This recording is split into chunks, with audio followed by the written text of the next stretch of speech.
ಕರ್ತನಲ್ಲಿ ಪ್ರೀತಿಯುಳ್ಳ ದೇವಜನರೇ, ತಮ್ಮೆಲ್ಲರನ್ನ ಯೇಸು ಕ್ರಿಸ್ತನ ಸುಮಧುರ ನಾಮದಲ್ಲಿ ನಾನು ವಂದಿಸುವಂಥವನಾಗಿದ್ದೇನೆ. ದೇವರ ಮಹಾಕೃಪೆಯಿಂದ ಇಂದು ನಿಮ್ಮ ಮಧ್ಯೆ ದೇವರ ವಾಕ್ಯ ಸಂದೇಶವನ್ನು ಹಂಚುವಂಥ ದೇವರು ಕೃಪೆ ಕೊಟ್ಟಿದ್ದಾನೆ. ಅದಕ್ಕೋಸ್ಕರ ಸ್ತೋತ್ರವನ್ನು ಹೇಳ್ತೇನೆ. ಮಾತ್ರವಲ್ಲದೆ ಬಿಗ್ಜೆಯ ಎಲ್ಲ ಸಿಬ್ಬಂದಿ ವರ್ಗದವರಿಗೆ ನಾನು ಉಪಕಾರಗಳನ್ನು ತಿಳಿಸ್ತೇನೆ. ನಾನು ಆರಿಸಿಕೊಂಡಂತಹ ವೇದಭಾಗ ವಿಮೋಚನ ಕಾಂಡ 15ನೇ ಅಧ್ಯಾಯ 22ನೇ ವಚನದಿಂದ 27ನೇ ವಚನದವರೆಗೆ. ವಿಮೋಚನ ಕಾಂಡ 15ನೇ ಅಧ್ಯಾಯ 22ನೇ ವಚನದಿಂದ 27ನೇ ವಚನದವರೆಗೆ. ಬಳಿಕ ಮೋಶೆಯು ಇಸ್ರಾಯೇಲ್ಯರನ್ನು ಕೆಂಪು ಸಮುದ್ರದ ಬಳಿಯಿಂದ ಪ್ರಯಾಣ ಮಾಡಿಸಲು ಅವರು ಶೂರಿನ ಅರಣ್ಯದೊಳಕ್ಕೆ 3 ದಿನ ನಡೆದು ಹೋದರು.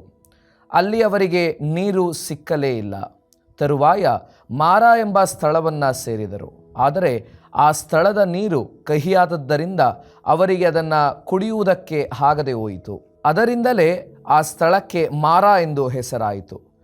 ಜನರು ನಾವೇನು ಕುಡಿಯಬೇಕೆಂದು ಮೋಶೆಯ ಮೇಲೆ ಗುಣಗುಟ್ಟುತ್ತಿರಲು ಮೋಶೆಯು ಯೆಹೋವನನ್ನು ಪ್ರಾರ್ಥಿಸಿದನು. ಆಗ ಯೆಹೋವನು ಅವನಿಗೆ ಒಂದು ಗಿಡವನ್ನು ತೋರಿಸಿದನು. ಅದನ್ನು ಆ ನೀರಿನಲ್ಲಿ ಹಾಕಿದಾಗ ನೀರು ಸಿಹಿಯಾಯಿತು. ಅಲ್ಲಿ ಯೆಹೋವನು ಇಸ್ರಾಯೇಲರಿಗಾಗಿ ಒಂದು ನಿಯಮವನ್ನು ನಿರ್ಣಯ ಮಾಡಿ ಅವರನ್ನು ಪರೀಕ್ಷಿಸಿ ಹೀಗೆಂದನು: ನೀವು ನಿಮ್ಮ ದೇವರಾದ ಯೆಹೋವನ ಮಾತನ್ನು ಶ್ರದ್ಧೆಯಿಂದ ಕೇಳಿ ಆತನ ದೃಷ್ಟಿಗೆ ಸರಿಬೀಳುವುದನ್ನು ಮಾಡಿ ಆತನ ಆಜ್ಞೆಗಳಿಗೆ ವಿಧೇಯರಾಗಿದ್ದು ಆತನ ಕಟ್ಟಳೆಗಳೆಲ್ಲ ಅನುಸರಿಸಿ ನಡೆದರೆ ನಾನು ಐಗುಪ್ತ್ಯರಿಗೆ ಉಂಟು ಮಾಡಿದ ವ್ಯಾಧಿಗಳಲ್ಲಿ ಒಂದನ್ನೂ ನಿಮಗೆ ಬರಗೊಡಿಸುವುದಿಲ್ಲ. ಯೆಹೋವನೆಂಬ ನಾನೇ ನಿಮಗೆ ಆರೋಗ್ಯದಾಯಕನು. ತರುವಾಯ ಅವರು ಏಲೀಮಿಗೆ ಬಂದರು. ಅಲ್ಲಿ 12 ನೀರಿನ ಒರತೆಗಳು 70 ಖರ್ಜೂರದ ಮರಗಳು ಇದ್ದದ್ದರಿಂದ ಆ ನೀರಿನ ಬಳಿಯಲ್ಲಿ ಇಳುಕೊಂಡರು ಎಂಬುವಂಥದ್ದೇ. ಪ್ರಾರ್ಥನೆ ಮಾಡೋಣ. ಜೀವ ಸ್ವರೂಪನಾದಂತಹ ದೇವರೇ, ಈ ಜೀವನ ನೀನು ಕೊಟ್ಟ ದಾನ. ಈ ಜೀವಿತದಲ್ಲಿ ನಾವು ಏನೇನು ಹೊಂದಿದ್ದೇವೋ ಅದೆಲ್ಲವೂ ನಿನ್ನ ಕೃಪೆ ಕೊಡುಗೆ. ಅದಕ್ಕೋಸ್ಕರ ಉಪಕಾರ ಸಲ್ಲಿಸ್ತೇವೆ. ಈಗಲೂ ಸ್ವಾಮಿ, ನಿನ್ನ ಜೀವವುಳ್ಳ ವಾಕ್ಯಗಳನ್ನು ಧ್ಯಾನಿಸಲು ನಾವೆಲ್ಲರೂ ಸಿದ್ಧವಾಗಿದ್ದೇವೆ. ನಿನ್ನ ವಾಕ್ಯಗಳ ಮೂಲಕ ನಮ್ಮ ಸಂಗಡ ಮಾತನಾಡು. ನಿನ್ನ ಜೀವವುಳ್ಳ ವಾಕ್ಯಗಳು ನಮ್ಮ ಜೀವಿತಗಳನ್ನು ಬದಲಾಯಿಸಿಕೊಳ್ಳಲು ನಮ್ಮನ್ನು ಪ್ರೇರೇಪಿಸಲಿ. ನನ್ನ ಬಾಯಿ ಮಾತುಗಳು, ನಮ್ಮೆಲ್ಲರ ಧ್ಯಾನವು ನಿನಗೆ ಸಮರ್ಪಕವಾಗಿರಲಿ. ಆಮೆನ್. ಕರ್ತನಲ್ಲಿ ಪ್ರಿಯರೇ, ನಾನು ಇಂದು ಆರಿಸಿಕೊಂಡಂತಹ ಪ್ರಸ್ತಾಪ ಅರಣ್ಯ ಪ್ರಯಾಣ ಎಂಬುದಾಗಿ. ಅರಣ್ಯ ಪ್ರಯಾಣ. ಇಸ್ರಾಯೇಲ್ಯರು ಐಗುಪ್ತ ದೇಶದಿಂದ ಕಾನಾನ್ ದೇಶವನ್ನು ಸೇರುವ ದಾರಿಯಲ್ಲಿ ಅನೇಕ ಅರಣ್ಯ ಪ್ರಯಾಣವನ್ನು ಮಾಡುವಂಥದ್ದನ್ನು ನಾವು ಕಾಣ್ತೇವೆ. ತಾವು ವಾಸಿಸುತ್ತಿದ್ದಂತಹ ಐಗುಪ್ತ ದೇಶದ ಗೋಷೇನ್ ಸೀಮೆಯಿಂದ ಕಾನಾನ್ ದೇಶವನ್ನು ಸೇರುವುದಕ್ಕೆ ಸುಮಾರು 320ರಿಂದ 400 ಕಿಲೋಮೀಟರ್ ನೇರವಾದಂತಹ ದಾರಿ. ಅಂದರೆ ಸುಮಾರು 10ರಿಂದ 14 ದಿನಗಳ ಕಾಲ್ನಡಿಗೆಯ ಪ್ರಯಾಣ. ಆದರೆ ವಿಮೋಚನ ಕಾಂಡ 13ನೇ ಅಧ್ಯಾಯ 17ನೇ ವಚನ ಹೇಳುವಂತೆ ಆ ಮಾರ್ಗ ಫಿಲಿಷ್ಟಿಯರ ದೇಶವಾದದ್ದರಿಂದ ಒಂದು ವೇಳೆ ಯುದ್ಧವಾದರೆ ಇಸ್ರಾಯೇಲ್ಯರು ಹೆದರಿ ಐಗುಪ್ತ ದೇಶಕ್ಕೆ ಹಿಂತಿರುಗಿ ಓಡಿ ಹೋಗ್ತಿದ್ರು. ಆದ್ದರಿಂದ ದೇವರು ಕೆಂಪು ಸಮುದ್ರದ ಮಾರ್ಗವಾಗಿ ಅವರನ್ನು ಮರಳುಗಾಡಿನ ಪ್ರದೇಶದಲ್ಲಿ ಸುತ್ತಾಡಿಸಿ ಕರೆದುಕೊಂಡು ಹೋದ. ಆದ್ದರಿಂದ ಐಗುಪ್ತ ದೇಶದಿಂದ ಅವರು ಕಾನಾನ್ ದೇಶವನ್ನು ಸೇರುವುದಕ್ಕೆ ಸುಮಾರು 40 ವರ್ಷಗಳು ಹಿಡಿಯಿತು ಎಂಬುದಾಗಿ ಈ ವಾಕ್ಯ ಭಾಗ ನಮಗೆ ತಿಳಿಸ್ತದೆ. ಈ ಅರಣ್ಯ ಪ್ರಯಾಣದಲ್ಲಿ ಅವರು ಅನೇಕ ಮಾರ್ಗಗಳನ್ನು ದಾಟಿ ಹೋಗಬೇಕಾಯಿತು. ಅದರಲ್ಲಿ ಬಹಳ ಪ್ರಾಮುಖ್ಯವಾಗಿ ವಿಮೋಚನ ಕಾಂಡ 13ನೇ ಅಧ್ಯಾಯ 20ನೇ ವಚನದಲ್ಲಿ ಏತಾಮ್ ಎಂಬುವಂತಹ ಅರಣ್ಯವನ್ನು ಅವರು ದಾಟಿ ಹೋಗ್ತಾರೆ. ಎರಡನೇದಾಗಿ ವಿಮೋಚನ ಕಾಂಡ 15ನೇ ಅಧ್ಯಾಯ 22ನೇ ವಚನ ಶೂರಿನ ಅರಣ್ಯವನ್ನು ಅವರು ದಾಟಿ ಹೋಗ್ತಾರೆ.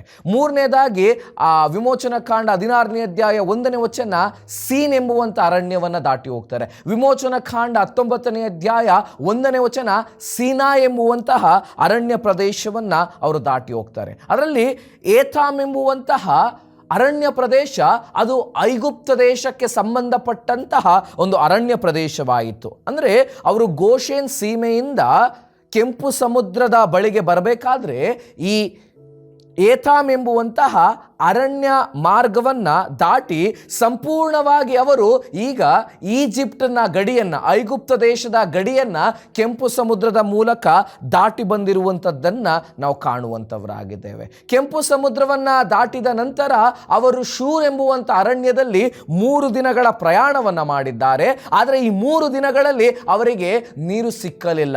ವಿಮೋಚನಕಾಂಡ 15ನೇ ಅಧ್ಯಾಯ 22ನೇ ವಚನ ಹೇಳ್ತದೆ, ಅವರು ಶೂರಿನ ಅರಣ್ಯದೊಳಗೆ 3 ದಿನ ನಡೆದು ಹೋದರು, ಅವರಿಗೆ ನೀರು ಸಿಕ್ಕಲಿಲ್ಲ ಎಂಬುದಾಗಿ. ನೋಡಿ, ಶೂರಿನ ಅರಣ್ಯ ಎಂಬುದಾಗಿ ಹೇಳುವಾಗ ನಾವು ನಮ್ಮ ಸುತ್ತಮುತ್ತಲಿನ ಪ್ರದೇಶದ ಅರಣ್ಯದ ರೀತಿಯಲ್ಲ. ಅಲ್ಲಿ ದಟ್ಟವಾದಂತಹ ಮರಗಿಡಗಳಿಂದ ಕೂಡಿರಲಿಲ್ಲ, ಬದಲಾಗಿ ಅದು ಗುಡ್ಡ ಮತ್ತು ಮರುಭೂಮಿಗಳಿಂದ ಕೂಡಿತ್ತು ಎಂಬುದಾಗಿ ನಾವು ಭೂಪ್ರದೇಶಗಳನ್ನ ಅಧ್ಯಯನ ಮಾಡುವಾಗ ನೋಡುವಾಗ ನಮಗೆ ಗೊತ್ತಾಗ್ತದೆ. ನೋಡಿ, ಈ ಮರಳುಗಾಡಿನಲ್ಲಿ ನೀರಿಲ್ಲದೆ 3 ದಿನ ಪ್ರಯಾಣ ಮಾಡುವಂಥದ್ದು ಬಹಳ ಕಷ್ಟಕರ. ಮನುಷ್ಯನಿಗೆ ನೀರಿಲ್ಲದೆ ಬದುಕುವಂಥದ್ದು ಅಸಾಧ್ಯ. ಆದರೆ ಇವರು 3 ದಿನ ನೀರಿಲ್ಲದೆ ಈ ಶೂರ್ ಎಂಬುವಂಥ ಅರಣ್ಯದಲ್ಲಿ ಪ್ರಯಾಣ ಮಾಡಿದ್ದಾರೆ. 23ನೇ ವಚನಕ್ಕೆ ಬರಬೇಕಾದ್ರೆ ಅವರು ಮಾರಾ ಎಂಬುವಂತಹ ಒಂದು ಸ್ಥಳಕ್ಕೆ ಬರ್ತಾರೆ. ಆ ಮಾರಾ ಎಂಬುವಂಥ ಸ್ಥಳದಲ್ಲಿ ಅವರಿಗೆ ನೀರು ಸಿಗ್ತದೆ, ಆದರೆ ಆ ನೀರು ಕಹಿಯಾಗಿರ್ತದೆ. 3 ದಿನಗಳಿಂದ ನೀರಿಲ್ಲದೆ ನಿರೀಕ್ಷೆಯಿಂದ ಆ ಮಾರಾ ಎಂಬುವಂಥ ಸ್ಥಳದಲ್ಲಿ ನೀರಿನ ಬಳಿಗೆ ಬರುವಾಗ ಅದು ಕಹಿಯಾದದ್ರಿಂದ ಅವರು ನಿರಾಶೆಗೆ ಒಳಗಾದರು ಎಂಬುದಾಗಿ ದೇವರ ವಾಕ್ಯದಿಂದ ನಮಗೆ ಸ್ಪಷ್ಟವಾಗಿ ಕಾಣ್ತದೆ. ನೋಡಿ, ಅನೇಕ ವೇಳೆ ನಾವು ಸಹ ನಮ್ಮ ಜೀವನದಲ್ಲಿ ನಿರೀಕ್ಷೆಯಿಂದ ಅನೇಕ ಸಂಗತಿಗಳನ್ನು ಮಾಡ್ತೇವೆ, ಆದರೆ ಅನೇಕ ವೇಳೆ ನಾವು ನಿರಾಶೆಗೆ ಒಳಗಾಗ್ತೇವೆ. ಉದ್ಯೋಗಕ್ಕೆ ಸೇರುವ ಮುನ್ನ ಇರುವಂಥ ನಿರೀಕ್ಷೆ ಅನೇಕ ವೇಳೆ ಉದ್ಯೋಗವನ್ನು ಸೇರಿದ ನಂತರ ನಿರಾಶೆಯನ್ನು ನಾವು ಅನುಭವಿಸುವಂಥವರಾಗಿದ್ದೇವೆ. ಮದುವೆಗೂ ಮುನ್ನ ಇರುವಂಥ ನಿರೀಕ್ಷೆ ಕುಟುಂಬವಾದ ಮೇಲೆ ಅನೇಕರು ನಿರಾಶೆಗೆ ಒಳಗಾಗುವುದನ್ನು ನಾವು ಕಾಣ್ತೇವೆ. ಬಿಸ್ನೆಸ್ ಅನ್ನು ಆರಂಭ ಮಾಡುವುದಕ್ಕಿಂತ ಮುನ್ನ ಇರುವಂತಹ ನಿರೀಕ್ಷೆ ಅನೇಕ ವೇಳೆ ಬಿಸ್ನೆಸ್ ಇಂದ ಮುಂದೆ ಸಾಗುವಾಗ ನಿರಾಶೆಗೆ ಒಳಗಾಗ್ತಾರೆ. ಅನೇಕ ಹೆತ್ತವರು ತಮ್ಮ ಮಕ್ಕಳನ್ನ ತಮ್ಮ ಕಡೆಗಾಲದಲ್ಲಿ ನೋಡಿಕೊಳ್ಳುತ್ತಾರೆಂಬುವಂಥ ನಿರೀಕ್ಷೆಯಿಂದ ಬೆಳೆಸ್ತಾರೆ, ಆದರೆ ಕಡೆಗಾಲದಲ್ಲಿ ಮಕ್ಕಳು ನೋಡಿಕೊಳ್ಳದೇ ಇರುವಾಗ ನಿರಾಶೆಗೆ ಒಳಗಾಗ್ತಾರೆ. ಅನೇಕರು ಸಭೆಗೆ ಅಥವಾ ದೇವಾಲಯಕ್ಕೆ ಬರಬೇಕಾದ್ರೆ ಏನೋ ಒಂದು ನಿರೀಕ್ಷೆಯಿಂದ ಇಟ್ಟುಕೊಂಡು ಬರ್ತಾರೆ, ಆದರೆ ಸಭೆಯೊಳಗೆ ಬರಬೇಕಾದ್ರೆ ಅನೇಕರು ನಿರಾಶೆಗೆ ಒಳಗಾಗ್ತಾರೆ. ಅನೇಕರು ಸೇವೆಗೆ ಬರುವಾಗ ನಿರೀಕ್ಷೆಯಿಂದ ಬರ್ತಾರೆ, ಆದರೆ ಸೇವೆಯಲ್ಲಿ ಸಂಭವಿಸುವಂಥ ಕಷ್ಟ, ಸಮಸ್ಯೆಗಳು, ಕಹಿಯಾದಂಥ ಘಟನೆಗಳು ಬರುವಾಗ ನಿರಾಶೆಗೆ ಒಳಗಾಗ್ತಾರೆ. ಇಲ್ಲಿಯೂ ಸಹ ಅದೇ ರೀತಿಯಲ್ಲಿ ನಿರೀಕ್ಷೆಯಿಂದ 3 ದಿನ ನೀರಿಲ್ಲದೆ ಮಾರಾ ಎಂಬುವಂಥ ಸ್ಥಳದಲ್ಲಿ ನೀರನ್ನು ಕಂಡಾಗ ನಿರೀಕ್ಷೆಯಿಂದ ಬರ್ತಾರೆ, ಆದರೆ ಅದು ಕಹಿಯಾದದ್ದರಿಂದ ನಿರಾಶೆಗೆ ಒಳಗಾದರು ಎಂಬುದಾಗಿ ನಮಗೆ ದೇವರ ವಾಕ್ಯ ತಿಳಿಸುವಂಥದ್ದಾಗಿದೆ. ಇಲ್ಲಿ ಇಸ್ರಾಯೇಲ್ಯರು ಮಾರಾದಲ್ಲಿ ನೀರನ್ನು ನೋಡುವಾಗ ಯಾಕೆ ನಿರಾಶೆಗೆ ಒಳಗಾಗ್ತಾರೆ? ಯಾಕೆ ಇಸ್ರಾಯೇಲ್ಯರು ದೇವ ಜನಾಂಗವಾಗಿದ್ರು ಅವರ ಜೀವಿತದಲ್ಲಿ ಮಾರಾ ಎನ್ನುವಂತಹ ಕಹಿ ಘಟನೆಗಳು ಸಂಭವಿಸ್ತದೆ? ಅಥವಾ ಯೇಸು ಸ್ವಾಮಿಯನ್ನ ನಂಬಿದಂಥ, ಯೇಸು ಸ್ವಾಮಿಯನ್ನ ಹಿಂಬಾಲಿಸುವಂಥ ನಮ್ಮ ಜೀವಿತದಲ್ಲಿ ಏನಕ್ಕೆ ಮಾರಾ ಎಂಬುವಂತಹ ಕಹಿಯಾದಂಥ ಕ್ಷಣಗಳನ್ನು ನಾವು ಅನುಭವ ಮಾಡ್ತೇವೆ? ನೋಡಿ, 3 ರೀತಿಯಾದಂತಹ ವಿಚಾರಗಳನ್ನು ನಾವು ಈ ವಾಕ್ಯದ ಮೂಲಕ ತಿಳಿದುಕೊಳ್ಳಲಿಕ್ಕೆ ಸಾಧ್ಯ ಆಗ್ತದೆ. ಮೊದಲನೇದಾಗಿ, he wants to test us, God wants to prove us. ದೇವರು ನಮ್ಮನ್ನು ಪರೀಕ್ಷಿಸುವುದಕ್ಕಾಗಿ ಅಥವಾ ದೇವರು ನಮ್ಮ ಜೀವಿತದಲ್ಲಿ ತನ್ನ ಇರುವಿಕೆಯನ್ನು ಸಾಬೀತುಪಡಿಸುವುದಕ್ಕಾಗಿ ಅನೇಕ ವೇಳೆ ನನ್ನ ನಿಮ್ಮ ಜೀವಿತದಲ್ಲಿ ಇಂತಹ ಕಹಿಯಾದ ಘಟನೆಗಳು ಒದಗಿ ಬರ್ತದೆ. ವಿಮೋಚನಕಾಂಡ 15ನೇ ಅಧ್ಯಾಯ 25ನೇ ವಚನವನ್ನು ನೀವು ನೋಡುವಾಗ ದೇವರ ವಾಕ್ಯ ಹೇಳ್ತದೆ, ಅವರನ್ನ ಪರೀಕ್ಷಿಸಿದನು ಎಂಬುದಾಗಿ. ನೋಡಿ, 3 ದಿನಗಳ ಹಿಂದೆ ಕೆಂಪು ಸಮುದ್ರವನ್ನು ಇಸ್ರಾಯೇಲ್ಯರು ದಾಟಿ ಬಂದಿದ್ದಾರೆ. ಜಗತ್ತಿನಲ್ಲಿ ನಡೆಯದೇ ಇರುವಂತಹ ಸಂಗತಿ. ಸಮುದ್ರ 2 ಕಡೆ ಗೋಡೆಯಂತೆ ವಾಲ್ನ ರೀತಿಯಲ್ಲಿ ನಿಂತಿದೆ. ಇವರು ಇಸ್ರಾಯೇಲ್ಯರು ಆ ಸಮುದ್ರದ ಮಧ್ಯೆ ನಡೆದು ಬಂದಿದ್ದಾರೆ. ಆವತ್ತಿನ ಶ್ರೇಷ್ಠ ಸೈನ್ಯವಾದಂತಹ ಐಗುಪ್ತ ಸೈನ್ಯ ಇಸ್ರಾಯೇಲ್ಯರ ಮೂಲಕ ನಿರ್ನಾಮವಾಗಿ ಹೋಗಿದೆ ಎಂಬುದಾಗಿ ದೇವರ ವಾಕ್ಯ ತಿಳಿಸುತ್ತದೆ. ವಿಮೋಚನಕಾಂಡ 15ನೇ ಅಧ್ಯಾಯ 1-21 ವಚನಗಳನ್ನು ನೋಡುವಾಗ ಇಸ್ರಾಯೇಲರು ದೇವರು ತಮ್ಮನ್ನು ಐಗುಪ್ತ ದೇಶದಿಂದ ಬಿಡಿಸಿದ್ದಕ್ಕಾಗಿ, ತಾವು ಕೆಂಪು ಸಮುದ್ರವನ್ನು ದಾಟಿ ಬಂದದ್ದಕ್ಕಾಗಿ, ಐಗುಪ್ತ್ಯರು ತಮ್ಮ ನಿಮಿತ್ತ ಆ ಸಮುದ್ರದಲ್ಲಿ ನಿರ್ನಾಮವಾಗಿದ್ದಕ್ಕಾಗಿ ದೇವರಿಗೆ ಸ್ತೋತ್ರವನ್ನು ಸಲ್ಲಿಸ್ತಾರೆ. ಆದರೆ ಮಾರಕ್ಕೆ ಬರುವಾಗ 3 ದಿನಗಳಾಗಿದೆ ಅಷ್ಟೇ ಇಂತಹ ಅದ್ಭುತಗಳು ಅವರ ಜೀವಿತದಲ್ಲಿ ನಡೆದು. ಆದರೆ ಮಾರ ಎಂಬುವಂತಹ ಕೈಯಾದಂಥ ಕ್ಷಣಗಳು, ಪರೀಕ್ಷೆಯ ಕ್ಷಣಗಳು ಅವರ ಜೀವಿತದಲ್ಲಿ ಬರುವಾಗ ಅವರು ಗುಣಗುಟ್ಟಿದರು ಎಂಬುದಾಗಿ ದೇವರ ವಾಕ್ಯ ತಿಳಿಸುವಂಥದ್ದಾಗಿದೆ. ನೋಡಿ, ಅನೇಕ ವೇಳೆ ನಮ್ಮ ಜೀವಿತದಲ್ಲಿ ದೇವರು ಎಷ್ಟೆಲ್ಲ ಅದ್ಭುತವನ್ನು ಮಾಡಿರ್ತಾನೆ. ಆದರೆ ನಾವು ಆ ಅದ್ಭುತಕ್ಕಾಗಿ ದೇವರಿಗೆ ಸ್ತೋತ್ರವನ್ನು ಸಲ್ಲಿಸುವ ಬದಲಾಗಿ ನಮ್ಮ ಜೀವಿತದಲ್ಲಿ ಒದಗಿ ಬರುವಂತಹ ಅನೇಕ ಕಷ್ಟ ಸಮಸ್ಯೆಗಳ ನಡುವೆ ನಾವು ದೇವರಿಗೆ ಯಾಕೆ ಎಂಬುದಾಗಿ ಪ್ರಶ್ನೆಯನ್ನು ಮಾಡ್ತೇವೆ. 360 ದಿನ ದೇವರು ನಮಗೆ ಆರೋಗ್ಯವನ್ನು ಕೊಟ್ಟಾಗ ದೇವರೇ ಯಾಕೆ ನಮಗೆ ಆರೋಗ್ಯ ಕೊಟ್ಟೆ ಎಂಬುದಾಗಿ ಪ್ರಶ್ನೆ ಮಾಡೋದಿಲ್ಲ. ನಾವೇನಾದರೂ 5 ದಿನ ಹಾಸ್ಪಿಟ್ಲಿಗೆ ಅಡ್ಮಿಟ್ ಆದರೆ ದೇವರೇ ಯಾಕೆ ನನ್ನ ಜೀವಿತದಲ್ಲಿ ಇಂತಹ ಕಹಿಯಾದಂಥ ಕ್ಷಣಗಳನ್ನು ನನಗೆ ಕೊಟ್ಟೆ ಎಂಬುದಾಗಿ ನಾವು ಅನೇಕ ವೇಳೆ ಪ್ರಶ್ನೆಯನ್ನು ಮಾಡ್ತೇವೆ. ಇಸ್ರಾಯೇಲ್ಯರು ಸಹ ತಮ್ಮ ಜೀವಿತದಲ್ಲಿ ಆದಂಥ ಅದ್ಭುತಗಳನ್ನು ಮರೆತು ಕಷ್ಟ ಸಮಸ್ಯೆಗಳು ಬರುವಾಗ ಗುಣಗುಟ್ಟುವುದನ್ನು ನೋಡ್ತೇವೆ. ಅದರ ವಿಶೇಷ ಏನು ಅಂತ ಹೇಳಿದ್ರೆ, ಮೋಶೆ ಸಮಸ್ಯೆ ಬರುವಾಗ ಗುಣಗುಟ್ಟದೆ ದೇವರನ್ನು ಆತುಕೊಳ್ತಾನೆ. ನೀವು ವಿಮೋಚನಕಾಂಡ 15ನೇ ಅಧ್ಯಾಯ 24ನೇ ವಚನವನ್ನು ನೋಡುವಾಗ ಇಸ್ರಾಯೇಲ್ಯರು ಗುಣಗುಟ್ಟುವಾಗ ಮೋಶೆ ದೇವರನ್ನು ಪ್ರಾರ್ಥಿಸಿದನು ಎಂಬುದಾಗಿ ದೇವರ ವಾಕ್ಯ ತಿಳಿಸುವಂಥದ್ದಾಗಿದೆ. ಅಂದರೆ ದೇವರನ್ನ ಕೆಂಪು ಸಮುದ್ರದಂಥ ದೊಡ್ಡ ಸಮಸ್ಯೆಯಲ್ಲಿ ಮಾತ್ರ ಆತುಕೊಳ್ಳುವಂಥದ್ದಲ್ಲ, ಬದಲಾಗಿ ದೈನಂದಿನ ಜೀವನಕ್ಕೆ ಅಗತ್ಯವಾಗಿರುವಂತಹ ನೀರಿನ ಪರಿಸ್ಥಿತಿಯಲ್ಲಿಯೂ ಸಹ ನಾವು ದೇವರನ್ನ ಆತುಕೊಳ್ಳುವಂತೆ ಈ ವಾಕ್ಯ ಭಾಗ ಕರೆಯನ್ನು ನೀಡುವಂಥದ್ದಾಗಿದೆ. ನೋಡಿ, ಅನೇಕ ವೇಳೆ ನಾವು ದೊಡ್ಡ ದೊಡ್ಡ ಸಂಗತಿಗಳಿಗಾಗಿ ದೇವರಿಗೆ ಪ್ರಾರ್ಥನೆಯನ್ನು ಮಾಡ್ತೇವೆ. ಸಣ್ಣ ಸಣ್ಣ ಸಂಗತಿಗಳನ್ನು ನಾವು ದೇವರನ್ನು ಆತುಕೊಳ್ಳುವಂಥದ್ದನ್ನು, ದೇವರ ಪ್ರಾರ್ಥನೆ ಮಾಡುವಂಥದ್ದನ್ನು ಮರೆತು ಬಿಡ್ತೇವೆ. ಒಬ್ಬ ವ್ಯಕ್ತಿಗೆ ಏನಾದರೂ ಕ್ಯಾನ್ಸರ್ ಬಂದರೆ ಆತನು ಎಲ್ರಿಗೂ ಸಹ ಹೇಳ್ತಾನೆ, ಅಯ್ಯ ನನಗೋಸ್ಕರ ಪ್ರಾರ್ಥನೆ ಮಾಡಿ, ಪಾಸ್ಟರ್ ನನಗೋಸ್ಕರ ಪ್ರಾರ್ಥನೆ ಮಾಡಿ ಅಂತ. ಆದರೆ ನೆಗಡಿ ಕೆಮ್ಮು ಬಂದರೆ ಯಾರಾದರೂ ನಾವು ಪ್ರಾರ್ಥನೆ ಮಾಡಿ ಎಂಬುದಾಗಿ ಹೇಳ್ತೇವಾ?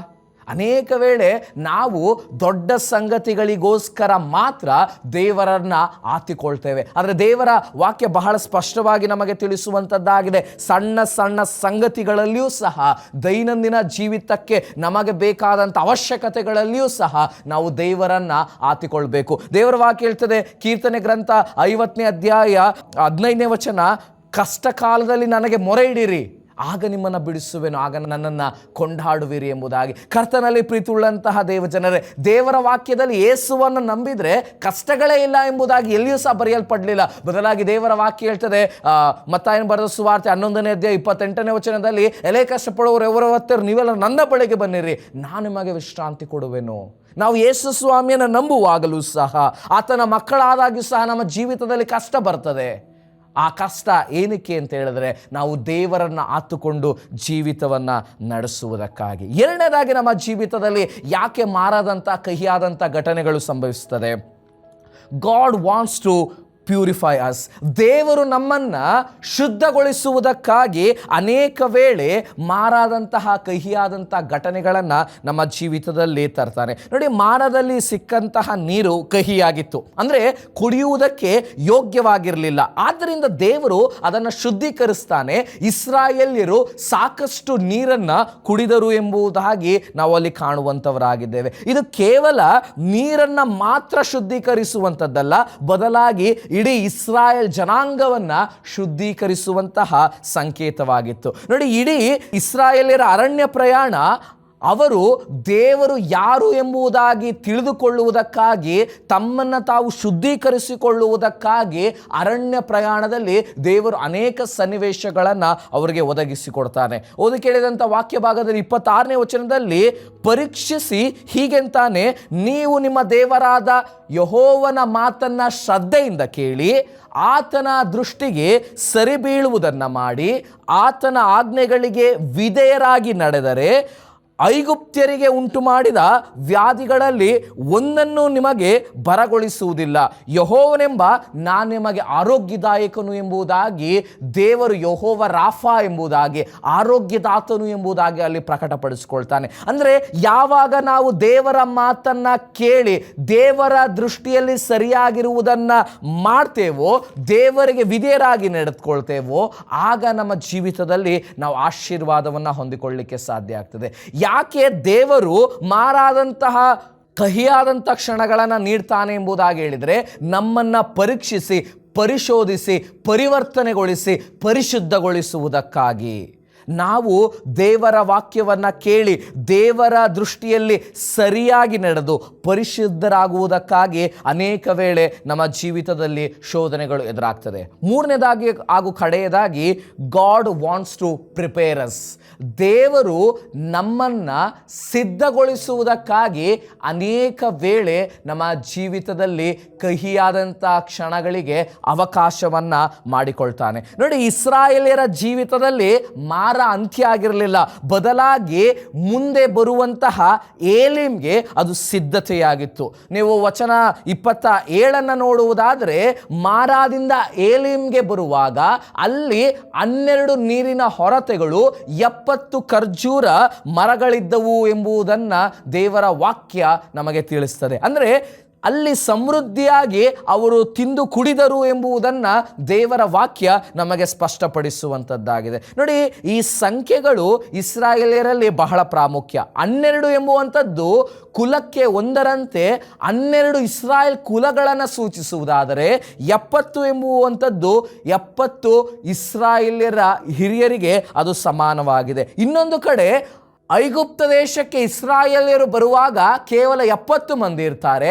ಆದರೆ ಐಗುಪ್ತ ದೇಶದಿಂದ ಬಿಡುಗಡೆ ಹೊಂದಿ ಅವರು ಕಾನಾನ್ ದೇಶಕ್ಕೆ ಪ್ರಯಾಣವನ್ನು ಮಾಡುವಾಗ 12 ಕುಲಗಳಾಗಿ, ಬಲಿಷ್ಠ ಜನಾಂಗವಾಗಿ, ಸಮೃದ್ಧಿಯುಳ್ಳ ಜನಾಂಗವಾಗಿ ಅವರು ಹೋಗುವಂಥದ್ದನ್ನು ಇಲ್ಲಿ ಅದು ಸೂಚಿಸುವಂಥದ್ದಾಗಿದೆ. ಅಂದರೆ ಇದು ಸಮೃದ್ಧಿಯನ್ನು ಸೂಚಿಸುವಂಥದ್ದಾಗಿದೆ. ಅವರು ಮಾರಾದಲ್ಲೇ ನಿಂತಿದ್ರೆ ಏಲಿಮನ್ನು ಅನುಭವ ಮಾಡುವುದಕ್ಕೆ ಸಾಧ್ಯವಾಗ್ತಾ ಇರಲಿಲ್ಲ. ನೋಡಿ, ಮಾರಾದಿಂದ ಏಲಿಮ್ ಕೇವಲ 5 ಕಿಲೋಮೀಟರ್ ದೂರ ಅಷ್ಟೇ. ಆದರೆ ಅಷ್ಟರೊಳಗಾಗಿ ಇಸ್ರಾಯೇಲ್ಯರು ಗುಣಗುಟ್ಟುವಂಥದ್ದನ್ನು ನಾವು ಕಾಣುವಂಥವರಾಗಿದ್ದೇವೆ. ಕೆಂಪು ಸಮುದ್ರದಲ್ಲಿ ದೇವರು ಮಾಡಿದಂತಹ ಅದ್ಭುತ ಕಾರ್ಯವನ್ನು ಮರೆತು ಅವರು ಗುಣಗುಟ್ಟುವಂಥವರಾಗಿದ್ದಾರೆ. ಆದರೆ ಮೋಶೆ ಮಾತ್ರ ದೇವರನ್ನು ಆತುಕೊಳ್ತಾನೆ. ಆತನ ವಿರುದ್ಧ ಇಸ್ರಾಯೇಲ್ ಜನಾಂಗ ಅನೇಕ ನಿಂದೆ ಆಪಾದನೆಗಳನ್ನು, ಗುಣಗುಟ್ಟುವಿಕೆಯನ್ನು ಮಾಡುವಾಗಲೂ ಸಹ ಆತನು ನಂಬಿಕೆಯನ್ನು ಕಳೆದುಕೊಳ್ಳದೆ ದೇವರಿಗೆ ವಿಧೇಯರಾಗಿ ದೇವರನ್ನು ಆತುಕೊಂಡದ್ದರಿಂದ ಅವನ ಜೀವಿತದಲ್ಲಿ ಮಾರ ಅಂತ್ಯ ಆಗಲಿಲ್ಲ. ಬದಲಾಗಿ ಏಲಿಮ್ ಎಂಬುವಂಥ ಸಮೃದ್ಧಿಯ ಸ್ಥಳಕ್ಕೆ ಆತನು ಬಂದನು ಎಂಬುದಾಗಿ ದೇವರ ವಾಕ್ಯ ತಿಳಿಸಿದೆ. ನನ್ನ ನಿಮ್ಮ ಜೀವನದಲ್ಲಿಯೂ ಸಹ ಮೋಶೆಯಂತೆ ಅನೇಕ ವೇಳೆ ನಮ್ಮ ಸಮಯ ಸರಿಯಿಲ್ಲದೆ ಇರಬಹುದು, ಕಹಿಯಾದಂಥ ಕ್ಷಣಗಳನ್ನು ನಾವು ಅನುಭವ ಮಾಡ್ತಾ ಇರಬಹುದು. ಆದರೆ ನಾವು ದೇವರಿಗೆ ವಿಧೇಯರಾಗುವಾಗ ದೇವರು ನಮ್ಮನ್ನು ಮಾರಾದಲ್ಲಿ ಬಿಡುವುದಿಲ್ಲ, ಏಲಿಮ್ಗೆ ನಡೆಸುವಂಥವನಾಗಿದ್ದಾನೆ. ನೋಡಿ, ನೀವು ಈಗ ಇರುವಂತಹ ಸ್ಥಳ, ಸನ್ನಿವೇಶ, ಸಂದರ್ಭ ಮಾರಾದಂತೆ ಕಹಿಯಾಗಿರ್ಬೋದು. ಆದರೆ ಯಾವಾಗ ನೀವು ಅಂತಹ ಎಲ್ಲ ಸಂದಿಗ್ಧ ಪರಿಸ್ಥಿತಿಯಲ್ಲಿಯೂ ಸಹ ಮೋಶೆಯಂತೆ ದೇವರನ್ನು ಆತುಕೊಳ್ತೀರೋ, ಆಗ ದೇವರು ನಿಮ್ಮನ್ನು ಏಲಿಮ್ಗೆ ನಡೆಸುವಂಥವನಾಗಿದ್ದಾನೆ. 2 ಬಹಳ ವಿಶೇಷವಾದಂಥ ಸಂಗತಿಯನ್ನು ಹೇಳಿ ನನ್ನ ಸಂದೇಶವನ್ನು ಮುಗಿಸ್ತೇನೆ. ವಚನ 25ಕ್ಕೆ ಬರುವಾಗ, ಕಹಿಯಾದಂತಹ ನೀರು ಒಂದು ಗಿಡದ ಮೂಲಕ, ಇಂಗ್ಲಿಷ್ನಲ್ಲಿ ಈಗ ಹೇಳ್ತದೆ ಪೀಸ್ ಆಫ್ ವುಡ್ ಅಥವಾ ಮರದ ತುಂಡನ್ನು ಆ ನೀರಿಗೆ ಹಾಕಿದಾಗ ಇಡೀ ನೀರು ಸಿಹಿಯಾಯಿತು ಎಂಬುದಾಗಿ ದೇವರ ವಾಕ್ಯ ಹೇಳ್ತದೆ. ಒಂದು ಮರದ ತುಂಡಿನಿಂದ ಆ ಎಲ್ಲ ನೀರು ಸಿಹಿಯಾಗುವುದಕ್ಕೆ ಹೇಗೆ ಸಾಧ್ಯ? ಇಸ್ರಾಯೇಲ್ಯರು ಐಗುಪ್ತ ದೇಶವನ್ನು ಬಿಟ್ಟಾಗ ಸುಮಾರು 6 ಲಕ್ಷ ಜನರಿದ್ದರು ಎಂಬುದಾಗಿ ದೇವರ ವಾಕ್ಯ ಹೇಳ್ತದೆ. ಅಲ್ಲಿದ್ದಂಥ ನೀರೆಲ್ಲ ಕಹಿಯಾಗಿತ್ತು. ಆದರೆ ಯಾವಾಗ ಆ ಮರದ ತುಂಡನ್ನು ಹಾಕಿದ್ರು, ಆ 6 ಲಕ್ಷದ ಜನರು ಸಮೃದ್ಧಿಯಾಗಿ ಸಿಹಿಯಾದಂತಹ ನೀರನ್ನು ಕುಡಿಯುವುದಕ್ಕೆ ಸಾಧ್ಯ ಆಯಿತು. ಇದೇಗೆ ಸಾಧ್ಯ ಅಂತ ಹೇಳಿದ್ರೆ, ದೇವರಿಂದ ಎಲ್ಲವೂ ಸಹ ಸಾಧ್ಯ. ಅದೇ ರೀತಿಯಲ್ಲಿ 2000 ವರ್ಷಗಳ ಹಿಂದೆ ಒಂದು ಮರದ ತುಂಡಿನಿಂದ ಇಡೀ ಜಗತ್ತಿನ ಜನರ ಕಹಿಯಾದಂಥ ಪಾಪ ಪರಿಹಾರವಾಯಿತು. ಅದೇ ಕ್ರೂಜೆ ಒಂದೇ ಇದ್ರೂ ಸಾಕು ನನ್ನ ನಿಮ್ಮ ಜೀವಿತದಲ್ಲಿ ಕಹಿಯಾದಂತಹ ಪಾಪ, ಕಹಿಯಾದಂತಹ ಕ್ಷಣಗಳನ್ನು ಪರಿವರ್ತನೆ ಮಾಡುವುದಕ್ಕಾಗಿ.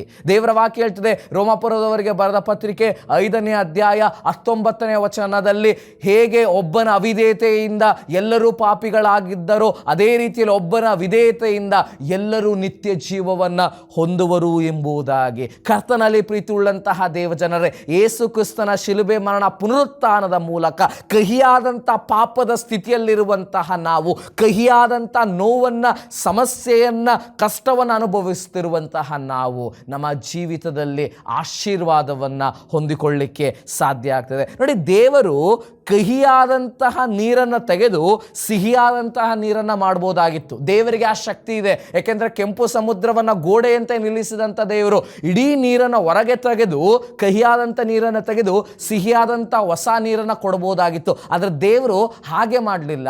ಬದಲಾಗಿ ಆ ಕಹಿಯಾದಂತಹ ನೀರನ್ನು ಒಂದು ಮರದ ತುಂಡಿನ ಮೂಲಕ ಸಿಹಿಯಾಗುವಂತೆ ರೂಪಾಂತರಪಡಿಸಿದ, ಮಾರ್ಪಡಿಸಿದ. ಅದೇ ರೀತಿಯಲ್ಲಿ ಇವತ್ತು ನನ್ನ ನಿಮ್ಮ ಜೀವಿತದಲ್ಲಿರುವಂತಹ ಕಹಿಯಾದಂತಹ ಪಾಪಕ್ಕೆ ದೇವರು ನಿನ್ನನ್ನು ತೆಗೆದು ಬಿಡಬಹುದಾಗಿತ್ತು, ಅಥವಾ ನಮ್ಮ ಜೀವವನ್ನು ತೆಗಿಬಹುದಾಗಿತ್ತು.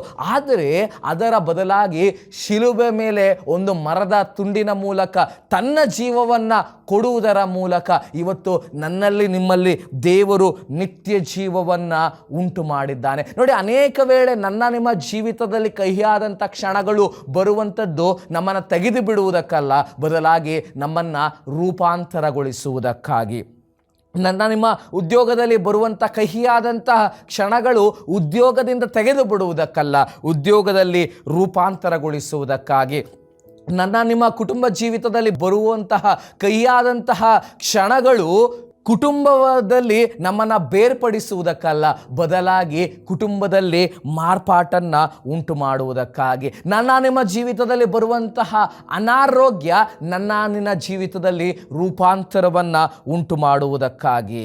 ಆದ್ದರಿಂದ ಇವತ್ತು ದೇವರು ಯಾವ ಉದ್ದೇಶದಿಂದ ನಮ್ಮ ಜೀವಿತದಲ್ಲಿ ಕಹಿಯಾದಂತಹ ಘಟನೆಗಳಿಗೆ, ಕಹಿಯಾದಂಥ ಕ್ಷಣಗಳಿಗೆ ಅವಕಾಶವನ್ನು ಕಲ್ಪಿಸಿಕೊಟ್ಟಿದ್ದಾನೋ ಗೊತ್ತಿಲ್ಲ. ಆದರೆ 3 ಸಂಗತಿಗಳು ಬಹಳ ಪ್ರಾಮುಖ್ಯ. ಆತನು ನಮ್ಮನ್ನು ಸಿದ್ಧಗೊಳಿಸುವುದಕ್ಕಾಗಿ, ಆತನು ನಮ್ಮನ್ನು ಶುದ್ಧಗೊಳಿಸುವುದಕ್ಕಾಗಿ, ಆತನು ನಮ್ಮ ಜೀವಿತದಲ್ಲಿ ತನ್ನನ್ನು ತಾನು ಪ್ರಕಟಪಡಿಸಿಕೊಳ್ಳುವುದಕ್ಕಾಗಿ, ಪರಿಶೋಧನೆಯ ಮೂಲಕ ನಮ್ಮನ್ನು ಪರಿಶುದ್ಧಗೊಳಿಸುವುದಕ್ಕಾಗಿ ನಮ್ಮ ಜೀವಿತದಲ್ಲಿ ಅನೇಕ ವೇಳೆ ಕಹಿಯಾದಂಥ ಕ್ಷಣಗಳು ಒದಗಿ ಬರ್ತದೆ. ಆದ್ದರಿಂದ ಕರ್ತನಲ್ಲಿ ಪ್ರೀತಿಯುಳ್ಳಂತಹ ದೇವಜನರೇ, ನಾವು ನಮ್ಮ ಹೃದಯಗಳನ್ನು ದೇವರಿಗೆ ಸಮರ್ಪಿಸೋಣ. ನೋಡಿ, ಅಲ್ಲಿ ಮೋಶೆ ಆ ಏಲಿಮ್ನಲ್ಲೇ ನಿಲ್ಲಿಲ್ಲ. ನೀವು 16ನೇ ಅಧ್ಯಾಯದ 1ನೇ ವಚನವನ್ನು ನೋಡುವಾಗ 2 ತಿಂಗಳು ಆ ಸಮೃದ್ಧಿಯಾದಂಥ ಸ್ಥಳದಲ್ಲಿ ಇರ್ತಾರೆ. ಆದರೆ ಮುಂದೆ ಹೊರಡುವಂತೆ ಆತನು ಹೇಳ್ತಾನೆ. ಇದು ಏನನ್ನು ತಿಳಿಸ್ತದೆ ಅಂತ ಹೇಳಿದ್ರೆ, ಇವತ್ತು ನೀವು ಮಾರಾದಂತಹ ಕಹಿಯಾದಂಥ ಸ್ಥಳದಲ್ಲಿರ್ಬೋದು, ಆದರೆ ದೇವರನ್ನು ನಂಬುವಾಗ, ಆತುಕೊಳ್ಳುವಾಗ ಏಲಿಮ್ಗೆ ನಡೆಸ್ತಾನೆ. ಆದರೆ ಏಲಿಮ್ ಅಂತ ಸಮೃದ್ಧಿ ಸ್ಥಳದಲ್ಲಿದ್ದೀರಾ, ಅಲ್ಲೇ ನಿಲ್ಲದಿಲ್ಲ. ಅನೇಕ ವೇಳೆ ನಮ್ಮ ಜೀವಿತದಲ್ಲಿ ದೇವರ ಮಕ್ಕಳಾದ ಕಷ್ಟ ಬರ್ತದೆ, ಆದರೆ ನಾವು ಅದಕ್ಕೆ ಬಿದ್ದು ಹೋಗದೆ ದೇವರನ್ನು ಆತುಕೊಂಡು ಜೀವಿಸುವಾಗ ನಮ್ಮ ಜೀವಿತದಲ್ಲಿ ಆಶೀರ್ವಾದ ಇದೆ. ಹೀಗಾಗುವಂತೆ ದೇವರು ತಾನೇ ನಮ್ಮೆಲ್ಲರನ್ನ ಆಶೀರ್ವದಿಸಿ ತನ್ನ ಕೃಪೆಯಿಂದ ಮುನ್ನಡೆಸಲಿ. ಆಮೇಲೆ ಪ್ರಾರ್ಥನೆ ಮಾಡೋಣ. ಜೀವಸ್ವರೂಪರಾದಂಥ ದೇವರೇ, ನಿನ್ನ ನಾಮಕ್ಕೆ ನಾವು ಸ್ತುತಿ ಸ್ತೋತ್ರಗಳನ್ನು ಸಮರ್ಪಿಸುವಂಥವರಾಗಿದ್ದೇವೆ. ನಿನ್ನ ವಾಕ್ಯವನ್ನು ಕೇಳಿದಂಥ ನಾವು ನಮ್ಮ ಜೀವಿತದಲ್ಲಿ ಅನೇಕ ವೇಳೆ ಕಹಿಯಾದಂಥ ಕ್ಷಣಗಳು ಒದಗಿ ಬರುವಾಗ ನಮ್ಮನ್ನು ಪರೀಕ್ಷಿಸಿ, ಪರಿಶೋಧಿಸಿಕೊಂಡು, ಪರಿವರ್ತನೆಗೊಂಡು ಪರಿಶುದ್ಧನಾದ ನಿನ್ನ ಹಸ್ತಗಳಿಗೆ ನಮ್ಮನ್ನು ಸಮರ್ಪಿಸಿಕೊಳ್ಳಿಕ್ಕಾಗುವಂತೆ ನಿನ್ನ ಕೃಪೆಯನ್ನು ಅನುಗ್ರಹಿಸು. ದೇವ, ಈ ಸಮಯದಲ್ಲಿ ಯಾರ್ಯಾರು ಯಾವ್ಯಾವ ಕಷ್ಟ, ಸಮಸ್ಯೆ, ದುಃಖ, ನೋವು, ಕಣ್ಣೀರನ್ನು ಅನುಭವಿಸ್ತಿದ್ದಾರೋ ಎಲ್ಲರನ್ನ ನೀನು ಬಲ್ಲಂಥ ದೇವರು. ಮಾರಾದ ಸ್ಥಿತಿಯಲ್ಲಿರುವುದಾದರೆ ಅವರನ್ನು ಏಲಿಮ್ನ ಸ್ಥಿತಿಗೆ ನಡೆಸು. ಏಲಿಮ್ನ ಸ್ಥಿತಿಯಲ್ಲಿ ಸಂತೃಪ್ತಿಯಲ್ಲಿರುವುದಾದರೆ ಅದರಲ್ಲಿಯೇ ಅವರು ಸ್ಟಾಗ್ನೆಂಟ್ ಆಗಿ ನಿಂತುಕೊಳ್ಳದೆ ಸ್ವಾಮಿ, ನಿನ್ನ ಕೃಪೆಯನ್ನು ಆತುಕೊಂಡು ಮುಂದೆ ಸಾಗಲಿಕ್ಕಾಗುವಂತೆ, ಆಧ್ಯಾತ್ಮಿಕವಾಗಿ ಅಭಿವೃದ್ಧಿಗೊಳ್ಳಿಕ್ಕಾಗುವಂತೆ ನಿನ್ನ ಕೃಪೆಯನ್ನು ದಯಪಾಲಿಸು. ಎಲ್ಲ ಘನಮಾನ ಮಹಿಮೆ ಸ್ತುತಿ ಸ್ತೋತ್ರದೊಂದಿಗೆ ಯೇಸು ಕ್ರಿಸ್ತನ ನಾಮದಲ್ಲಿ ಪ್ರಾರ್ಥನೆ ಬೇಡ್ತೇವೆ. ಆಮೆನ್. ಸುವಾರ್ತೆ ತಲುಪದ ಊರು ಇರಲೇಬಾರದು, ಸಭೆಯೂ ಇಲ್ಲದ ಗ್ರಾಮ ಇರಬಾರದೆಲ್ಲಿಯೂ. ಸುವಾರ್ತೆ ತಲುಪದ ಊರು ಇರಲೇಬಾರದು, ಸಭೆಯೂ ಇಲ್ಲದ ಗ್ರಾಮ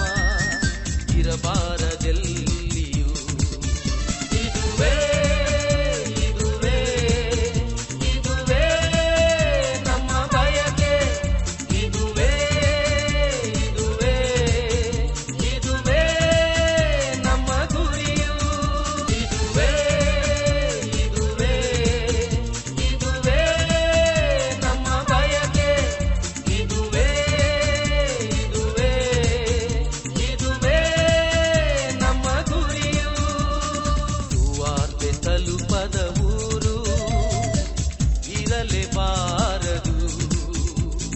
ಸಭೆಯೂ ಇಲ್ಲದ ಗ್ರಾಮ ಇರಬಾರದೆಲ್ಲಿಯೂ.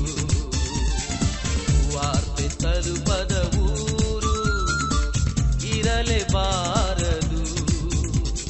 ಸಭೆಯೂ ಇಲ್ಲದ ಗ್ರಾಮ ಇರಬಾರದು.